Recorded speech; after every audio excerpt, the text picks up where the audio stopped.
There are moments in American politics when something happens in plain sight, spoken into microphones, reported in transcripts, and yet somehow inexplicably passes through the public consciousness like a ghost.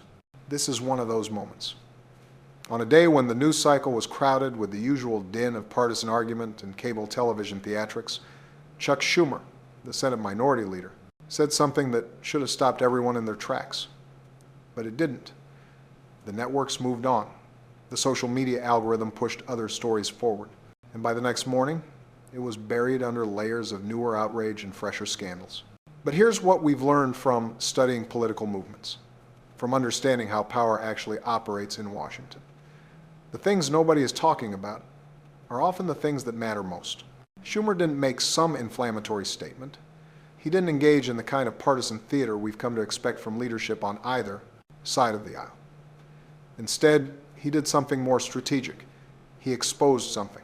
He pulled back a curtain on what sources indicate Trump's team has been quietly positioning what analysts believe represents a carefully constructed plan for his next phase of political influence. And the implications, if you follow the threads, are significant. You see, in Washington, there's a difference between what politicians say publicly and what they're actually doing in the rooms where decisions get made. There's a difference between the narrative that dominates cable news and the strategic reality that's unfolding beneath it. Schumer, through his comments, revealed that gap. He essentially acknowledged that there is a blueprint, there is a plan, and it's been underestimated by most observers. What makes this moment different is not just what was said, but what wasn't said afterward. There was no immediate pushback from Trump's team. There was no frantic damage control. There was, in many quarters, silence. And that silence, frankly, speaks volumes. Because when political operatives don't deny something, when they let an accusation or revelation simply hang in the air without rebuttal, it often means one of two things. Either they can't refute it, or they don't need to. This is where the story becomes worth telling. This is where we need to look closer. Chuck Schumer is not a man given to dramatic gestures. He is, by most accounts, a methodical politician. He calculates, he strategizes, he builds coalitions slowly, quietly, away from the glare of cameras whenever possible. This is a man who has navigated Washington through Republican majorities and Democratic ones, through presidencies of both parties, through fiscal cliffs and shutdown standoffs, and the intricate dance of legislative compromise. So when Schumer chose to make these comments, when he decided that this moment warranted stepping into the spotlight, it signified something. It suggested that whatever he was revealing had crossed a threshold. It had become, in his estimation, necessary for public awareness. Reports indicate that Schumer's comments centered on what he characterized as a systematic approach Trump's team has been developing. Sources close to the Senate leadership confirm that Schumer framed this not as partisan complaint, but as institutional concern. He wasn't simply opposing Trump, he was warning about a pattern. And here's the critical part. He did this knowing full well that it would be seized upon by media outlets and Democratic activists as ammunition. He did this knowing that his words would be weaponized politically. Yet, he did it anyway. Which means that, in his judgment, the warning itself was more important than controlling the narrative around it. What was he warning about specifically? According to multiple analysts who studied Schumer's statement, he was pointing to what appears to be a coordinated effort to position Trump's influence beyond traditional electoral channels. He was suggesting deliberately, carefully, that the focus shouldn't be on whether Trump runs for office again, but on how he's consolidating power regardless of electoral outcomes. Think about what that means. Think about the strategic patience that requires. Think about how it changes the calculation for everyone involved.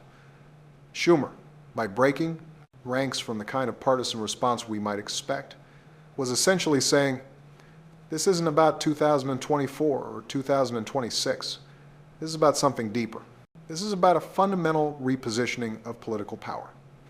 And the response, or lack thereof, told us something important.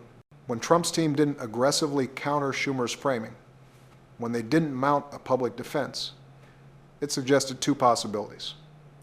Either they knew he was right, or they were confident enough in their positioning that the denial would be unnecessary.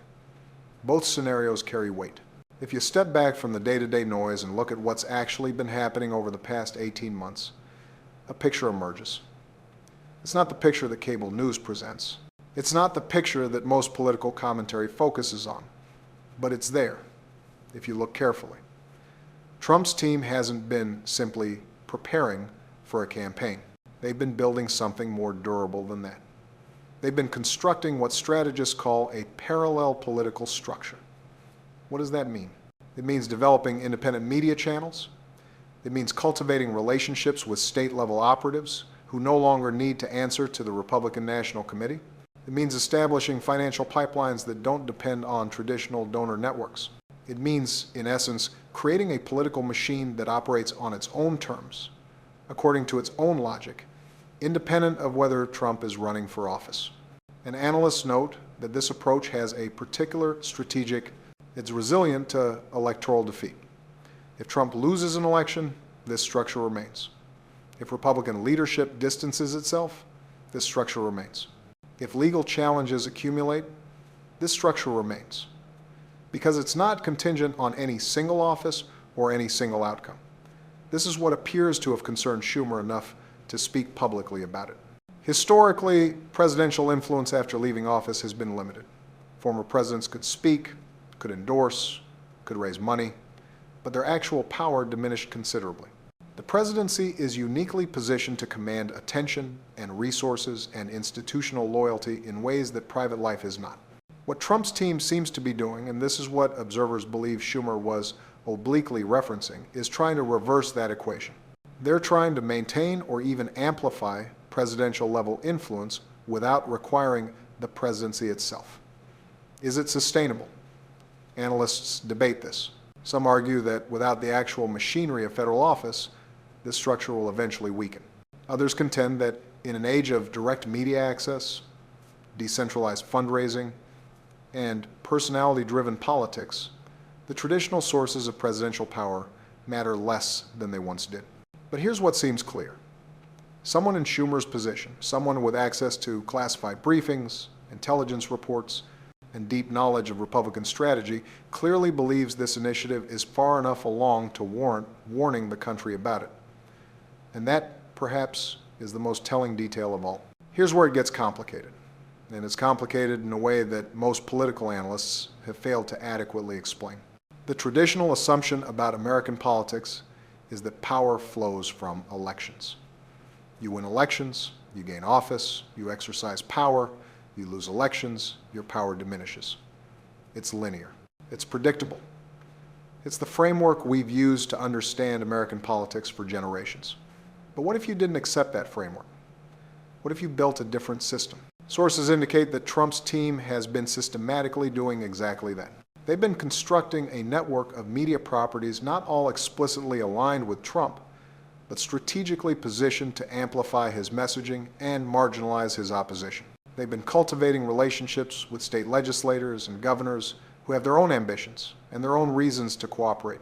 They've been building financial structures that can sustain political activity without depending on traditional party machinery. And they've been doing this while most of Washington was looking somewhere else. Part of the reason this has escaped serious scrutiny is structural. The media focuses on electoral politics because elections are concrete events with clear outcomes. You can cover a campaign. You can report on polls. You can analyze debate performances. But this slow-building construction of networked influence, it doesn't fit neatly into news cycles. It requires sustained investigation. It requires understanding how dozens of seemingly unrelated developments connect into a larger pattern.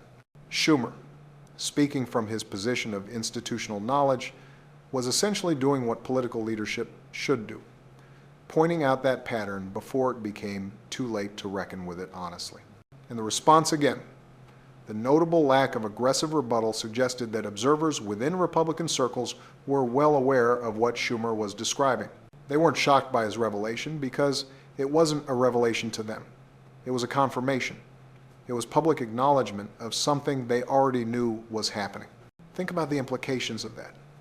Think about a political strategy so advanced, so accepted within its own ranks, that the opposing party leader essentially calling it out generates no real defensive response.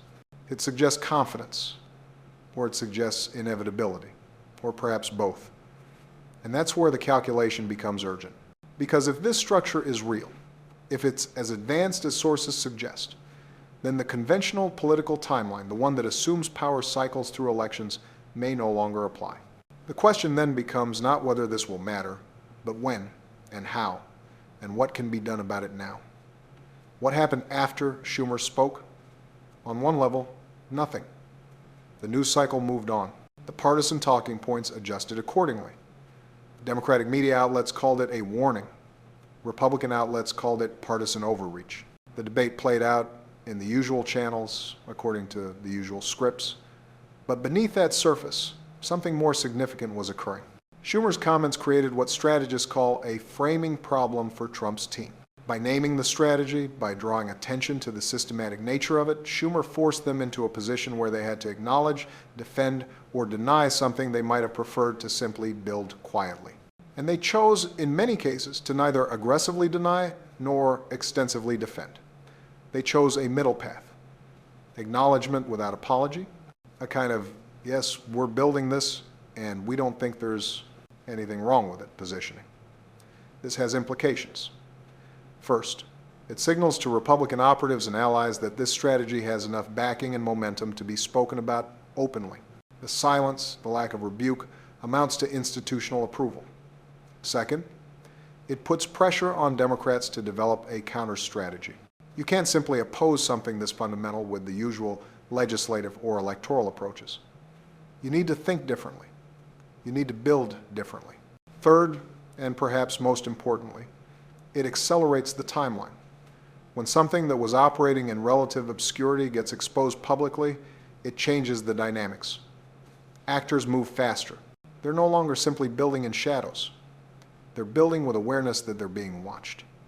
And that awareness changes how they build.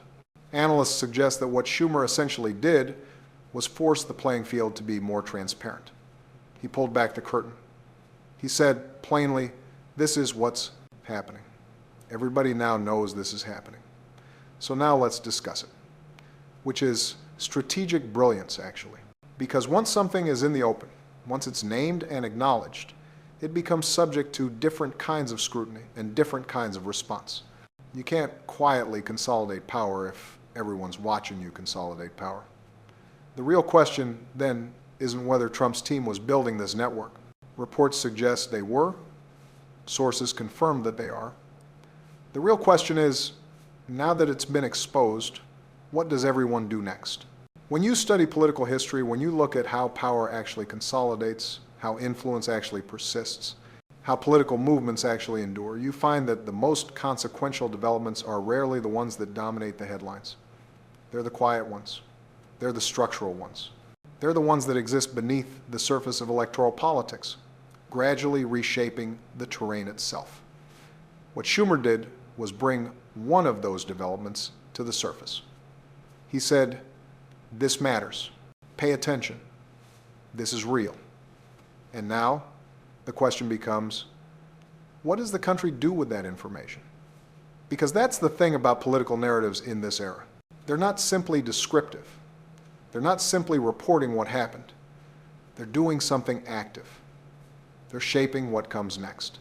Schumer's intervention suggests that there are still people in positions of power who believe that democracy requires democracy itself to be defended through visibility, through naming threats, through transparent discussion of how power is actually being consolidated. It suggests that someone, at least, still thinks the old tools matter, that words matter. That honesty matters. That calling something out matters, even if it doesn't immediately change the outcome. Whether that's enough, whether that can adequately address what's being built, that remains to be seen. But we know now that it's being built, and we know who's building it. And we know, because Schumer told us, that it matters. That's where we are.